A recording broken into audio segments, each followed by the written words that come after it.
Heat engine का concept आज हम डिस्कस करने वाले। Heat engine, what is a heat engine? Heat engine की डेफिनेशन क्या होगी? Heat engine, any device by which heat is converted into mechanical work. Any device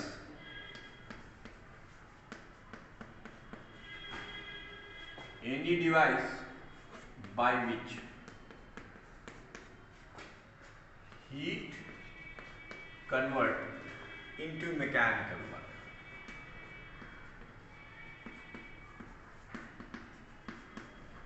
Heat converted into mechanical work is called a heat engine. Is called a heat engine.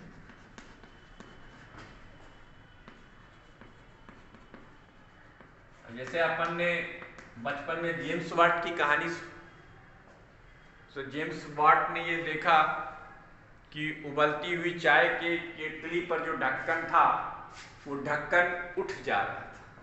तो ढक्कन को उठाने के दो तरीके हो सकते हैं, या तो आप हाथ से उठा लें, और ये जो दूसरा तरीका था कि वो भाप की पावर से उठ रहा था। ठीक, तो ये वाला जो तरीका है वो हीट इंजन की कैटेगरी में आता है। ऐसा कोई भी मशीन, ऐसा कोई भी इंजन जिसमें आप प्राइमरी सोर्स ऑफ वर्किंग को हीट दे दें और फिर वो हीट की वजह से काम करे, तो फिर वो हीट इंजन आ जाएगा। किसी भी हीट इंजन के तीन पार्ट होते हैं। एक ब्लॉक डायग्राम से हम समझेंगे। एक ब्लॉक डायग्राम है, ये रियलिटी नहीं है, ब्लॉक डायग्राम है। ये मैं बार बार बोल रहा हूं, ये रियलिटी नहीं है, ब्लॉक डायग्राम है। ये देखिए, एक हीट देने वाला, एक हीट को यूटिलाइज करके काम करने वाला, और एक बची हुई हीट को रखने वाला। तो देने वाला, करने वाला, रखने वाला। तो जो दे रहा है उसको हम सोर्स कहते हैं। क्या कहते हैं? सोर्स। तो पहला पार्ट क्या होता है हीट इंजन का? सोर्स। सोर्स का टेम्परेचर T1 मान लें। क्या है? T1। अब सपोज कर लीजिए कि सोर्स ने वर्किंग सब्सटेंस को Q1 हीट सप्लाई करी। कितनी हीट सप्लाई करी? Q1 हीट सप्लाई करी। सोर्स ने कितनी हीट सप्लाई करी? Q1 हीट सप्लाई करी।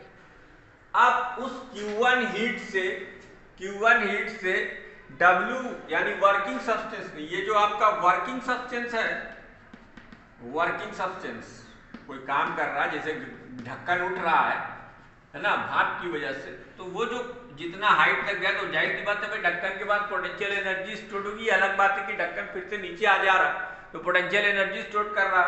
ठीक, ऊपर जाता है, जब फिर नीचे आ जाता है तो इसकी वो हो जाती है, तो ये अप एंड डाउन हो रहा है, तो वर्क हो रहा है ना। तो ये यूजफुल वर्क W। लेकिन चूंकि दुनिया में कोई भी चीज परफेक्ट नहीं, इसीलिए इंजन भी परफेक्ट नहीं। तो जब इंजन परफेक्ट नहीं, तो Q1 अमाउंट का कुछ पार्ट यूजफुल वर्क में आ गया। ये क्या है भाई? Useful work. Useful work, useful work हो गया। उसके बाद बची हुई हीट को यहां से वो ट्रांसफर कर देगा Q2, और इसे हम कहते हैं सिंक, जो यूजुअली T2 टेम्परेचर पर माना जाएगा, और ये T1 टेम्परेचर है। ये टेम्परेचर है, टेम्परेचर ऑफ सोर्स। ठीक, और T2, ये जो T2 है ये सिंक का टेम्परेचर है। अच्छा, इसका एक और नाम भी रख सकते हैं, रिजर्वायर। क्या रख सकते हैं? Reservoir temperature, temperature of sink और रिजर्वायर।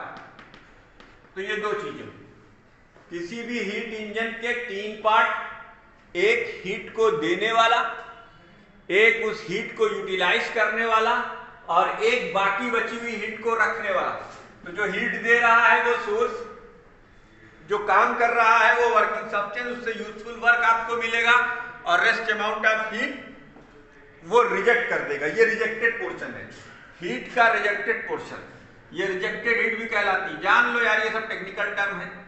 ये रिजेक्टेड हीट है, तो रिजेक्टेड हीट कहां जाती है? रिजर्वायर में, ठीक, रिजर्वायर में। अच्छा ध्यान से देखो, तुमने दिया कितनी, the amount of heat supplied bye you, या सोर्स जो हीट सप्लाई कर रहा है वो Q1। अच्छा, यूजफुल वर्क कितना, W1, बाकी बची हीट W2। तो इसका मतलब Q1 का यूटिलाइजेशन एक तरीके से मान लो दो पार्ट में हुआ, एक तो यूजफुल वर्क हुआ, दूसरे Q2 अमाउंट ऑफ हीट उसने रिजेक्ट कर दी। तो यानी Q1 is equal to W plus Q2, W plus Q2 according to first law of thermodynamic. ठीक है, इसे नोट करो तो आगे बताता हूं, इसे नोट करो तो आगे बताता हूं। अब इसी को किसी भी किताब में तुम देख लो तो वो लिखेगा suppose Q1 amount of heat supplied by the source, W1 is the work done by the working substance and Q2 is the heat rejected to the source. अब ये कहलाता है एक पूरा प्रोसेस। ये क्या कहलाता है? एक पूरा प्रोसेस। तो हीट इंजन का एक प्रोसेस है। What is the process of heat engine? The source supply the Q1 amount of heat. तो प्रोसेस ऑफ हीट इंजन भी चाहे तो आप यही लिख लें, process of working of heat, अरे प्रोसेस ऑफ हीट इंजन। तो हीट इंजन में होता क्या, आप देखो ये सब किताबों में नहीं मिलेगा, सब अपने हिसाब किताब से हमने आपको समझाया। प्रोसेस ऑफ हीट इंजन पहला काम क्या है? सोर्स सप्लाइड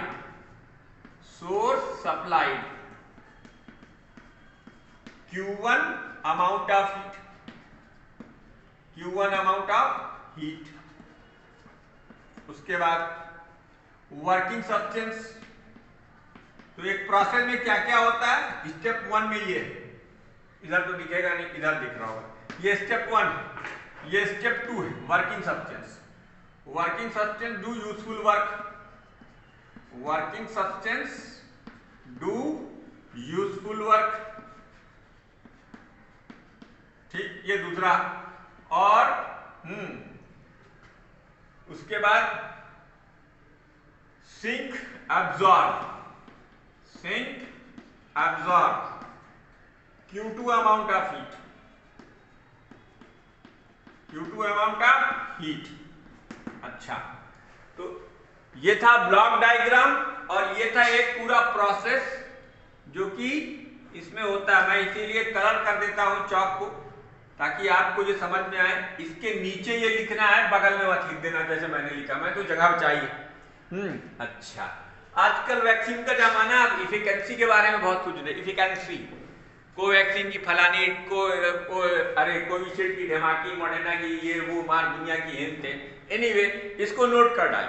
आइए हम बात करते हैं हीट इंजन की इफिशियंसी के बारे में। किसके बारे में? हीट इंजन की इफिशियंसी के बारे में बात करते हैं। तो इसे हम मिटा देंगे, वीडियो को आप पॉज करेंगे और इसे नोट करेंगे, वो आपका काम है, ठीक। इस चैप्टर से एक न्यूमेरिकल जरूर आएगा भाई, ये आप तय मानकर चलिए। और न्यूमेरिकल का जो फार्मूला है वो इसी वीडियो में डिस्कस हो जाएगा, ठीक। देखते हैं भाई, अब इफिशियंसी क्या होती है? What is efficiency? How efficient, कितना आपने लिया और कितना उसको इस्तेमाल किया, इस बात का पता कैसे लगाएंगे? इफिशियंसी से। जैसे भाई हमने आपको 100 रुपए दिए और कहा जाओ 100 रुपए का सामान खरीद लो, लेकिन आप सामान खरीद के ला रहे हैं 70 रुपए का, तो भैया 30 रुपया क्या हुआ? 30 रुपया आप खर्च करके, तो हम क्या कहेंगे यार हमने 100 रुपए का सामान मंगाया, आपने 70 ही रुपए का लाया, तो 30 रुपया आप खा गए। तो हमारी आपकी इफिशियंसी क्या कहलाएगी? 70% इफिशियंसी। इफिशियंसी डिफाइन कैसे होती है? Efficiency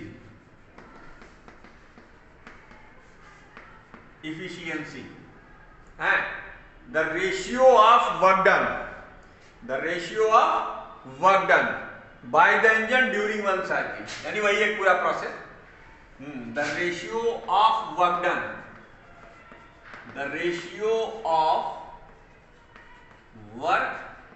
done during one cycle, during one cycle, during one cycle.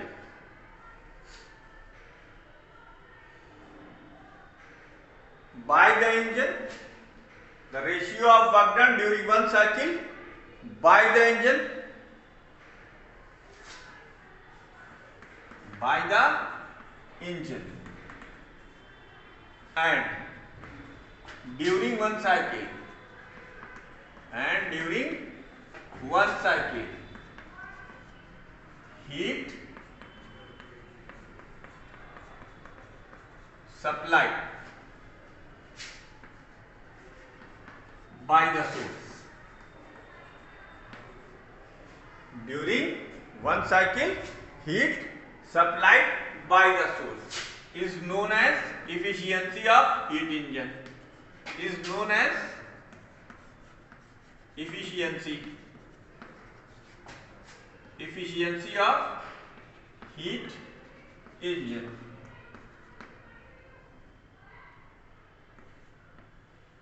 ठीक, इसको हम नीटा से डिनोट करते हैं। किससे डिनोट करते हैं? नीटा। तो what is Neeta? Neeta is efficiency. ये न्यूमेरिकल के लिए सबसे इंपॉर्टेंट फार्मूला है, नीटा। तो ratio of work done during one cycle. Suppose कर लीजिए वो W था और आपने हीट सिस्टम को कितनी सप्लाई करी? Q1। ठीक, तो अब हीट इंजन के कॉन्सेप्ट पर आओ, जहां पर हमने आपको बताया FLTD, first law of thermodynamics. तो फर्स्ट लॉ ऑफ थर्मोडायनेमिक्स में आपको मालूम है, जो आप सोर्स से हीट दे रहे हो वो दो पार्ट में यूटिलाइज हो रहा है। एक तो working substance W work done कर रहा है, बाकी बची हुई हीट को वो सोर्स सिंक को दिए दे रहा है। तो यानी Q1 is equal to W plus Q2, है ना। इफ, अब देखो यही वो भी समेट देते हैं। If Q2 is the heat rejected by the working substance, by the working substance. If Q2 is the heat rejected by the working substance, then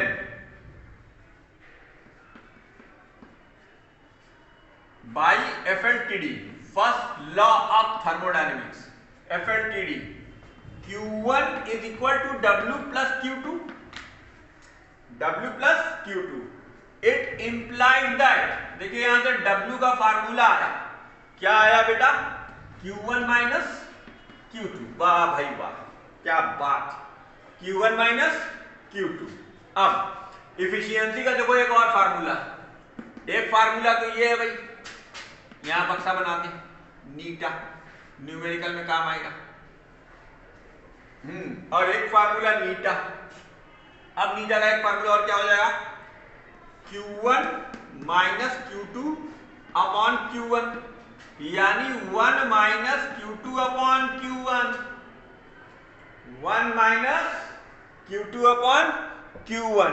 ये एफिशिएंसी का एक और फार्मूला आ गया। Eta is equal to Q2 1 minus Q1 upon Q2, 1 minus Q2 upon Q1। Q2 क्या है? Heat rejected to the sink है, और Q1 क्या है? Heat supplied by the source है। तो ये एक फार्मूला आ गया, इसे फटाफट नोट कर डालिए, इफिशियंसी। ठीक है, अच्छा, बहुत बढ़िया बात है भाई। अब हम लोग इस चैप्टर का सबसे इंपॉर्टेंट टॉपिक करेंगे। पहला इंपॉर्टेंट टॉपिक क्या था? Second law of thermodynamics. अब दूसरा इंपॉर्टेंट टॉपिक क्या है इसमें? Carnot ideal heat engine. तो इसे नोट कर डालिए। ठीक, जब से आप नोट कर लेंगे, इधर उधर मत जाओ, जो पढ़ा रहा हूं, जितना मैं व्हाइट बोर्ड पर या ग्रीन बोर्ड पर पढ़ा रहा हूं, बस उसी को पढ़ते चलो, जितने न्यूमेरिकल बताऊं उसे करते चलो, कोई टेंशन लेने की जरूरत नहीं है। उसमें से ही आएगा, चाहे वो बोर्ड हो, चाहे वो नीट हो, और चाहे वो जेईई मेन हो, और चाहे तुम्हारे होम एग्जाम्स हो, कहीं कुछ बाहर से नहीं आना भाई। अच्छा, कुछ इंपॉर्टेंट बातें, जैसे ऑब्जेक्टिव में एक क्वेश्चन बन सकता है। क्या बन सकता है भाई?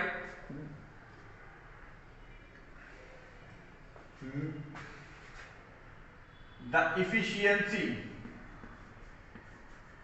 efficiency of a heat engine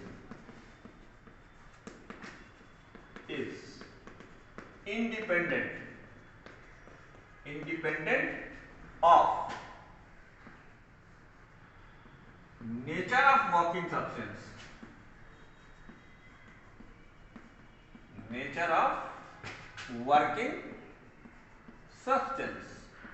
working substance के नेचर से इंडिपेंडेंट होती है। वो कैसा है उससे मतलब नहीं, कितना काम किया उससे मतलब, और कितनी हमने हीट दी उससे मतलब, नेचर से मतलब नहीं होगा भाई। बहुत साफ बात। दूसरा point, noticeable point, remarkable point है ना, if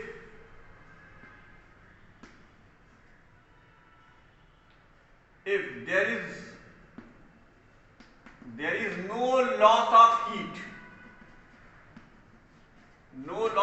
heat, then engine is said to be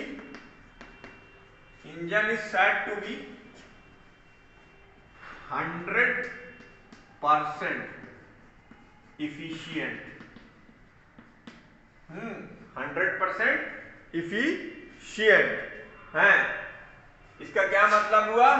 that is heat rejected to the sink is equal to Q2 की वैल्यू क्या हो जाती है? 0 हो जाती है। लेकिन ये अब यहां पर एक टिप्पणी कर देना चाहिए। क्या है वो टिप्पणी देखिए, note, in actual practice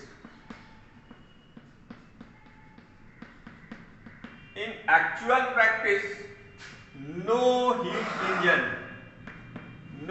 heat engine is 100% efficient। कोई भी हीट इंजन 100% इफिशियंट नहीं, कोई भी हीट इंजन 100% इफिशियंट नहीं होता। इसका क्या मतलब हुआ? अब note number 1, note number 2, hence all the extracted heat from the source cannot converted into the useful work। all the extracted heat cannot be converted into useful work। कोई भी heat, total heat, all the heat extracted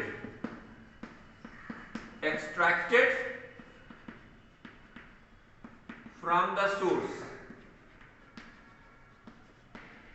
cannot be converted into useful work। cannot be converted into useful work। Right? Note करें, ये सारे points हैं जो आपको आने चाहिए। ठीक है भैया, ये सारे पॉइंट्स हैं जो आपको आने चाहिए। पढ़ोगे अपने लिए, नहीं पढ़ोगे अपने लिए। समझ गए? हम तो आए हैं तुम्हारे पास कुछ सपने लिए, और वो सपने तो हम अपने पूरे करके रहेंगे।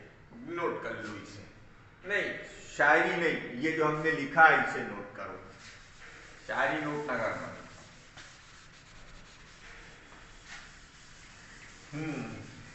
अब आए भैया कार्नोट। कौन आए? चीचा कार्नोट है। उन्होंने एक आइडियल हीट इंजन का कॉन्सेप्ट दे डाला। ठीक, कार्नोट्स आइडियल हीट इंजन। रुक जाओ, सफेदी की चमकार लगातार बार बार सफेद से लिखते हैं।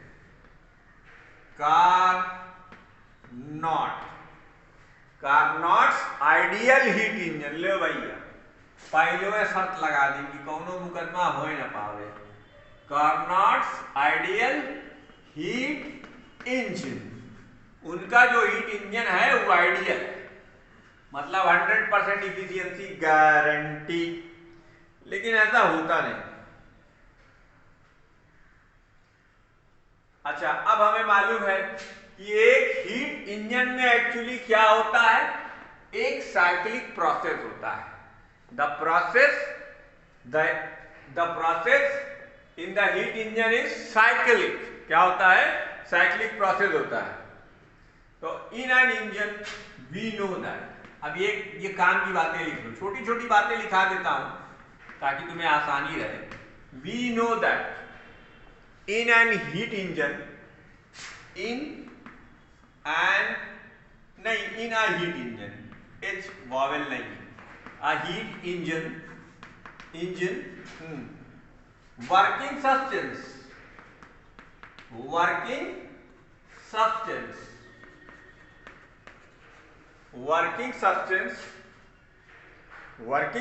goes through a cyclic process.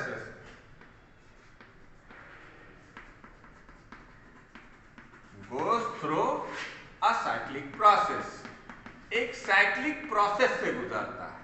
और आप जानते हैं साइक्लिक प्रोसेस का ये कदाचित मतलब नहीं होता कि वो गोल चक्कर लगाए। अभी हम आपको दिखाएंगे। यहां का जो साइक्लिक प्रोसेस है वो गोल चक्कर वाला नहीं है भाई, हम आपको समझाएं, आप चिंता मत करिए। अच्छा, तो द वर्किंग सब्सटेंस, अब देखो इसमें होता क्या है, प्रोसेस में होता क्या है। The working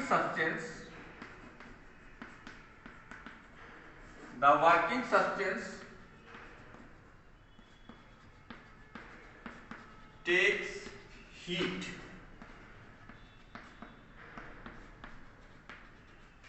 from source. Do the working substance take heat from source? Convert a part of it into useful work. Convert a part of it into useful work.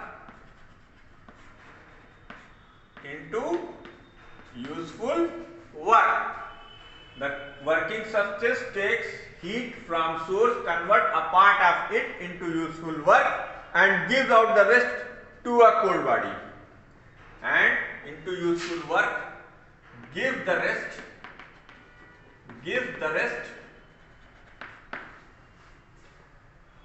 The working substance take heat and give the rest to the sink.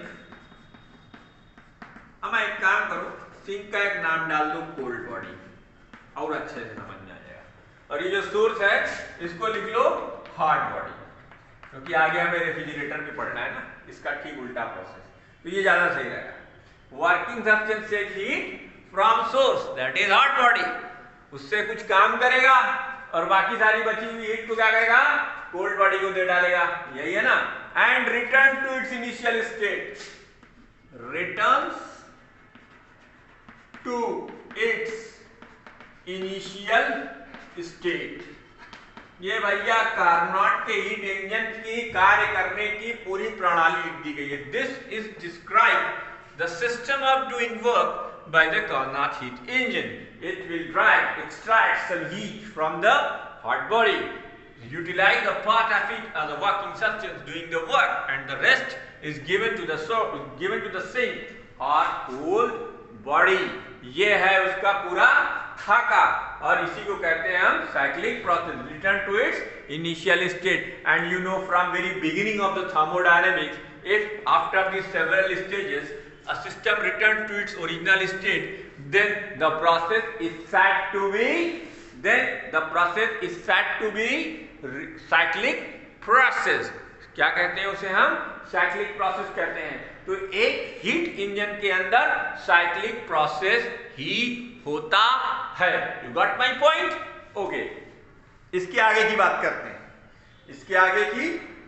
करते हैं। ठीक, अच्छा, अब initial state मारा गया। अब यार ये एक बात है,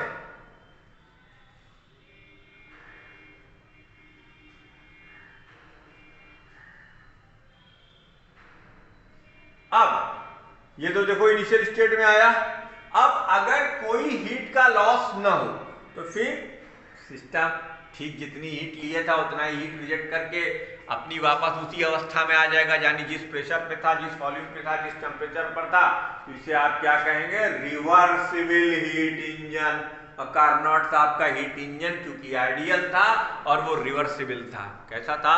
अभी बताते हैं, सब बताते हैं, परेशान मत हो, एक एक चीज बताई जाएगी। ठीक।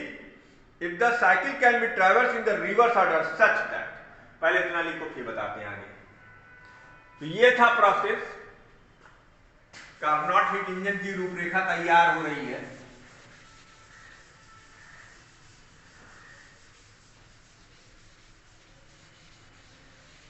अब देखो क्या कह रहे हैं भाई कि if the process ट्रेवर्स in if this cycle travels in reverse order, if above cycle, क्योंकि अब हम तो मिटा चुके, if the above cycle can be reversed, मैं नहीं लिख सकते, अब मैं लिख दोगे तो अपने हो जाएगी, can be reversed, can be reversed, if above cycle can be reversed, can be reversed, can be traversed, can be traversed in reverse directions, in reverse order, चलो reverse order कर लेते हैं, in reverse order such that, in reverse order such that, भाई जैसे आगे गए थे, in reverse order such that all the parts of the engine completely recover, such that all the parts of the engine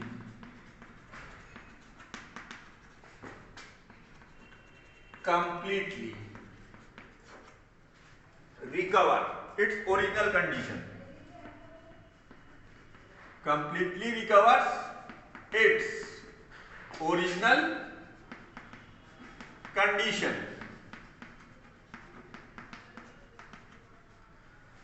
completely recovers its original condition, and no changes are left in the surrounding, and no change left in the surrounding,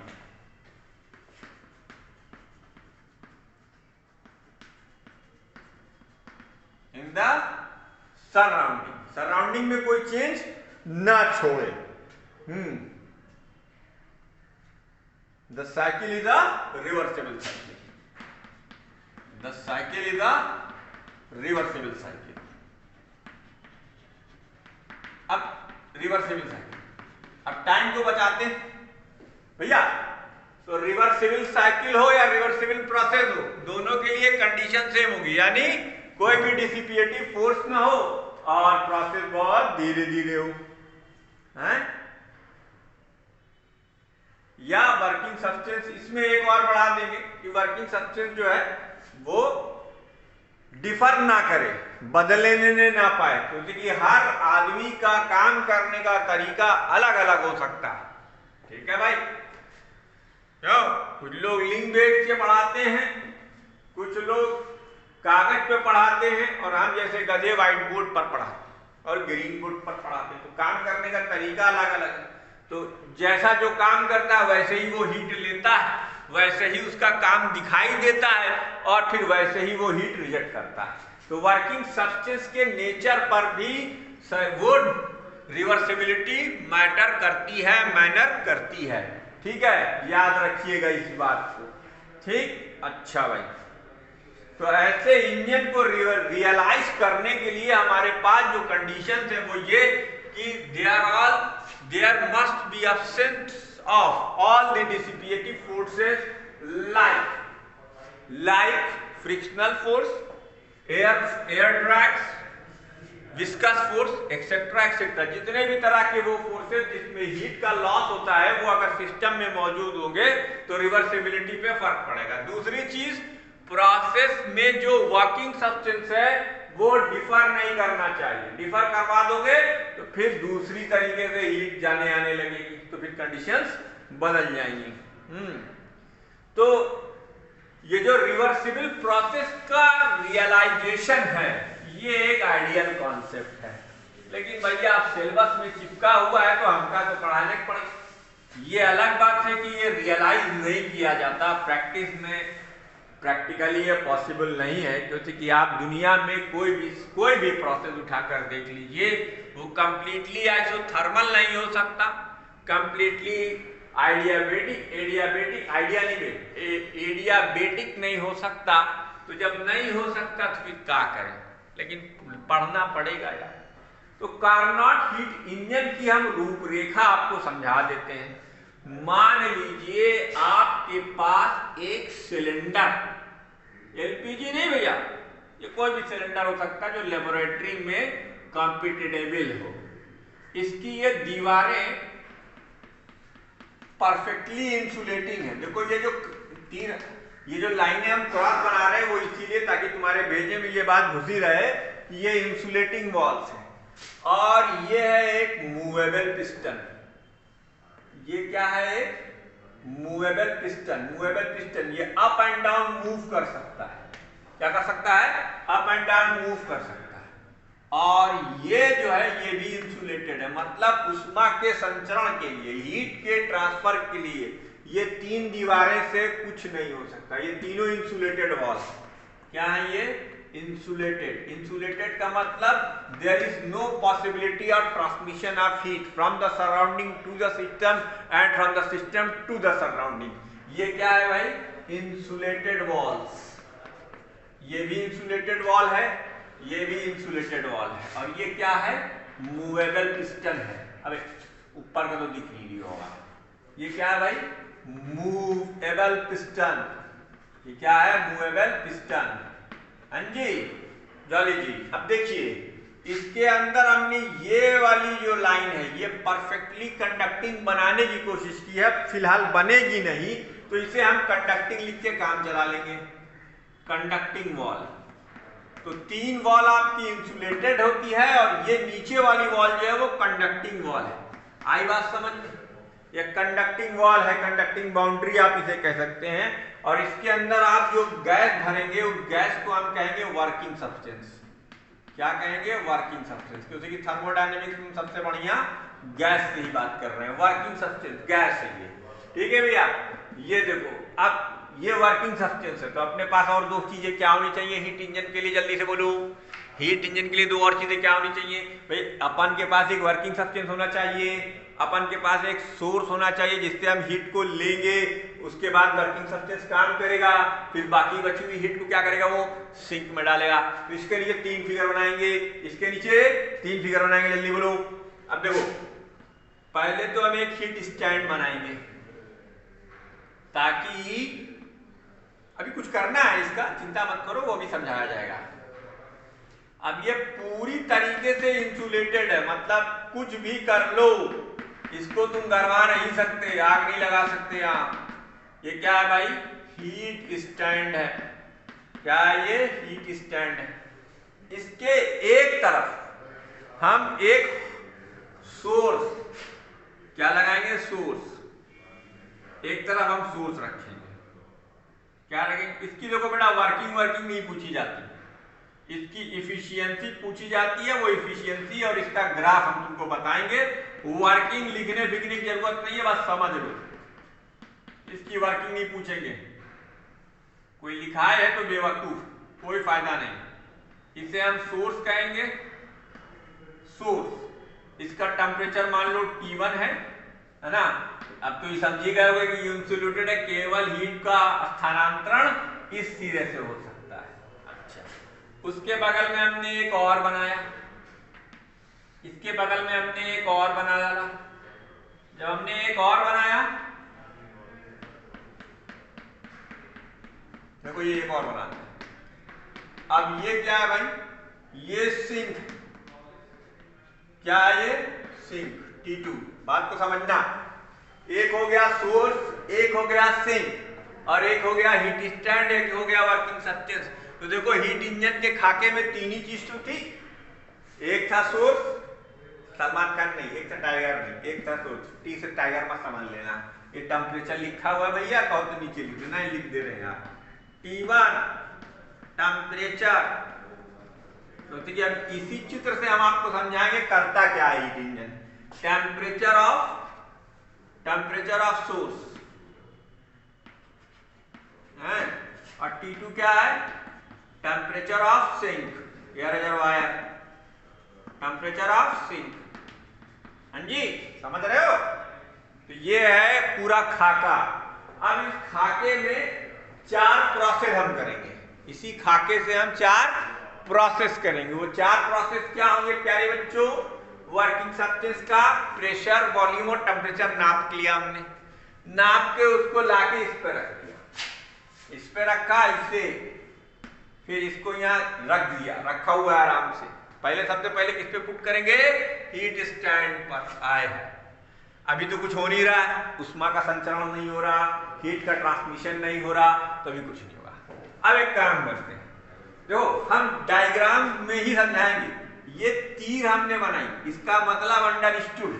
क्या understood है भाई, कि working substance को हमने source के साथ रखा, और जब तुम इसको इसके ऊपर रखोगे तो जाहिर सी बात है, ये हाई टेम्परेचर पर होने के नाते ये हीट को संचारित करेगा, हीट को ट्रांसमिट करेगा। जब हीट को ये ट्रांसमिट करेगा तो ये गैस क्या होगी, एक्सपैंड करेगी। अब एक्सपेंशन के 2 तरीके हो सकते हैं। अगर मान लो तुमने यहां से कुछ इनिशियल प्रेशर लगा रखा है, दबाव, इसको तुम धीरे धीरे रिलीज करो, इसको तुम क्या करो, धीरे धीरे रिलीज करो। इतने धीरे धीरे रिलीज करो कि सिस्टम वर्किंग सब्सटेंस को सप्लाई की गई हीट, सिस्टम को सप्लाई की गई हीट उसके वॉल्यूम को एक्सपैंड तो करे, लेकिन बहुत स्लोली, बहुत स्लोली, बहुत स्लोली है। तो मान लेते हैं कि ए जब यहां पे रखा था तो वो ए से बी का प्रोसेस, देखो यही पे समझाता हूं सब भाई, ए से बी का प्रोसेस है। अब चूंकि स्लोली स्लोली यहां पे रख के हमने इसको स्लोली स्लोली एक्सपैंड करने दिया, तो स्लोली स्लोली जब एक्सपैंड करेगा तो क्या होगा भाई, आइसोथर्मल प्रोसेस। तो पहला काम, जब हम इस प्रेशर को स्लोली स्लोली रिलीज करेंगे तो पिस्टन स्लोली स्लोली उठेगा। कब, जब वो यहां रखा हुआ होगा। तो सपोज कर लीजिए कि जब यहां पर था तो इसका volume VA, pressure PA, temperature TA था, और जब यहां पहुंचा तो हमने उसे हीट सप्लाई की, जिसकी वजह से उसमें एक्सपेंशन हुआ, लेकिन उस एक्सपेंशन का नेचर आइसोथर्मल था। कैसा था बेटा, आइसोथर्मल, यानी टेम्परेचर तो चेंज होने से रहा, लेकिन वॉल्यूम तो बढ़ेगा, और जब वॉल्यूम बढ़ेगा, प्रोसेस आइसोथर्मल है, तो बॉयल्स कहते हैं प्रेशर पर भी तो इफेक्ट डालेगा, तो प्रेशर भी चेंज होगा। तो आइसोथर्मल प्रोसेस की वजह से टेम्परेचर तो कांस्टेंट है, टेम्परेचर तो कांस्टेंट है, लेकिन हमने क्या काम करा, हमने इसको वो करा, अब अरे एक्सपैंड करने दिया धीरे धीरे। तो पहला प्रोसेस आइसोथर्मल, वॉल्यूम VA से B हो गया। अच्छा देखो, अब जो हमने किया है उस कथा को हम यहाँ बयान भी कर देते हैं। अच्छा जरा इसको नोट कर लो यार, ये बस इतना सा मिटाना है ना, जाओ, और आनंद आ जाएगा। इसी ग्राफ में समझ लो सब कुछ, समझ रहे हो, इसी ग्राफ में समझा देंगे वर्किंग पूरी। तो भाई देखिए, हम एक ग्राफ बनाते हैं, आपको पहले ही पता है किसी भी थर्मोडायनेमिक सिस्टम में जो हम वर्क डन करते हैं उसके लिए हम एक ग्राफिकल अप्रोच लगाते हैं, जो एक तरफ से वॉल्यूम एक्सिस होता है और दूसरी तरफ से प्रेशर एक्सिस होता है ना। सपोज कर लीजिए आपकी गैस इनिशियली यहां पर थी, एक पार्टिकुलर टेम्परेचर PA और एक पर्टिकुलर वॉल्यूम VA पर, ठीक है, ये A स्टेज थी। यहां पर इसका वॉल्यूम क्या था, PA, और सॉरी प्रेशर क्या था, PA, और वॉल्यूम क्या था, VA। फिर हमने इसे अलाउ किया यहां पे रख के, और धीरे धीरे अपने इस प्रेशर को हटाया जो हम लगाए हुए थे। तो जाहिर सी बात है इसके वॉल्यूम में एक्सपेंशन होगा, लेकिन वो कैसा एक्सपेंशन होगा? Isothermal expansion. अब ये स्टेज बी आ गई। देखो पहला प्रोसेस हो गया।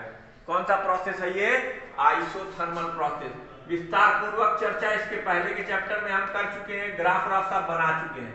ये आइसोथर्मल एक्सपेंशन है। तो हीट इंजन का पहला प्रोसेस क्या होता है? Isothermal expansion. तो जब आइसोथर्मल एक्सपेंशन होगा तो वॉल्यूम भी टेम्परेचर कांस्टेंट रहेगा, लेकिन प्रेशर और वॉल्यूम दोनों चेंज होंगे। अब ये अवस्था आ गई। अब देख सकते हो, देखो प्रेशर भी चेंज हुआ, वॉल्यूम भी चेंज हुआ। बात समझ रहे हो ना? ये पीए हुआ, ये बीए था, ये बीबी था। अच्छा, उसके बाद हमने इसके ऊपर रखे, यहां पे फिर इसको लाके रखा, और यहीं पे रखे इसको हमने एक झटके से सारा प्रेशर, सारा अपना दबाव रिलीज कर दिया। तो क्या होगा बेटा? जब तुम एक झटके से दबाव रिलीज कर दोगे तो एडियाबेटिक एक्सपेंशन हो जाएगा। कैसा एक्सपेंशन? एडियाबेटिक। और एडियाबेटिक एक्सपेंशन तो ऐसे होता है। अब मान लो ये स्टेज सी आ गई। दूसरा प्रोसेस क्या होता है इसमें? Adiabatic expansion. बी से सी, अभी ये बढ़ रहा है, अभी घबराओ नहीं, अभी बढ़ रहा, फन से करके बी से सी पे आ गया। तो पहला आइसोथर्मल प्रोसेस, आइसोथर्मल प्रोसेस कर लो इसे, ठीक। और फिर ये कैसा है? एडियाबेटिक प्रोसेस है। ये एडियाबेटिक प्रोसेस है। अब कहीं बहुत हुआ सम्मान, बंद करो मतदान। ये पीबी और वीबी, और फिर ये पीसी और बीसी, ठीक। कहीं चलो इसे फिर से स्टैंड पर रखते हैं ताकि अब उष्मा का स्थानांतरण ना होने पाए। कहीं अब इसके प्रेशर को धीरे धीरे फिर से इसके ऊपर अप्लाई करो। तो जब फिर से अप्लाई करोगे तो अब ये वॉल्यूम में कॉन्ट्रैक्शन होगा। क्यों? क्योंकि पिस्टन अब जैसे हमने इसे ऊपर छोड़ने के लिए पिस्टन ऊपर जा रहा था, वैसे ही पिस्टन अब नीचे आएगा। पिस्टन नीचे आया तो इसके वॉल्यूम में कंप्रेशन हुआ। अब ये डी स्टेज में पहुंचा। कहां पहुंचा भाई? डी स्टेज में, ठीक। अब ये क्या हुआ? कॉन्ट्रैक्शन शुरू हो गया, ठीक। पहला वॉल्यूम कॉन्ट्रैक्शन यानी आइसोथर्मल कंप्रेशन। क्या कहते हैं उसको? आइसोथर्मल कंप्रेशन, क्योंकि टेम्परेचर अभी भी कांस्टेंट है। अब फिर हमें चढ़ी गुस्सा, कहीं बहुत देर से झेल रहे हैं, क्या करियो? कहीं देखो बतावत है क्या कर रहा है, पीडी इंटू वीडी, कहीं एकदम से दाब दो, ये पहुंच गया। ये चिच्चा आइडियल ने कहा भाई। तो ये देखिए साइकिल आ गई, ए से बी, बी से सी, सी से डी और डी से ए। ये है एक कार्नोट का ideal heat engine reversible process के साथ। तो एक साइकिल में कार्नोट की एक पहला प्रोसेस जो होता है वो आइसोथर्मल एक्सपेंशन होता है। उसके बाद दूसरा प्रोसेस एडियाबेटिक एक्सपेंशन होता है। तीसरा प्रोसेस आइसोथर्मल कंप्रेशन होता है, और चौथा प्रोसेस एडियाबेटिक कंप्रेशन होता है। इस वीडियो में ये ग्राफ नोट कर लो, इसके बाद हम तुम्हें बताएंगे। तो बेटा 4 प्रोसेस से ये एक साइक्लिंग प्रोसेस कंप्लीट होता है। एक बार फिर से समझ लो, तुम्हें याद जो रखना है वो ये कि कार्नोट का हीट इंजन एक आइडियल हीट इंजन है। इसमें हम 4 प्रोसेस के सहारे से एक साइक्लिंग प्रोसेस कंप्लीट करते हैं। पहला प्रोसेस इसमें आइसोथर्मल एक्सपेंशन होता है, दूसरा प्रोसेस इसमें एडियाबेटिक एक्सपेंशन होता है, तीसरा प्रोसेस इसमें आइसोथर्मल कंप्रेशन होता है, और चौथा प्रोसेस इसके अंदर एडियाबेटिक कंप्रेशन होता है। ये 4 प्रोसेस को कंप्लीट कर हम अपनी ओरिजिनल स्टेट यानी ए पर वापस पहुंचते हैं, ठीक। इस वीडियो में इतना ही। इसके अगली वीडियो में हम इसकी एफिशिएंसी पर चर्चा करेंगे, और रेफ्रिजरेटर ये चैप्टर कल हम समाप्त करेंगे। चैनल को वीडियो को देखने के लिए बहुत बहुत शुक्रिया। हालांकि आप पूरा नहीं देखते, धन्यवाद।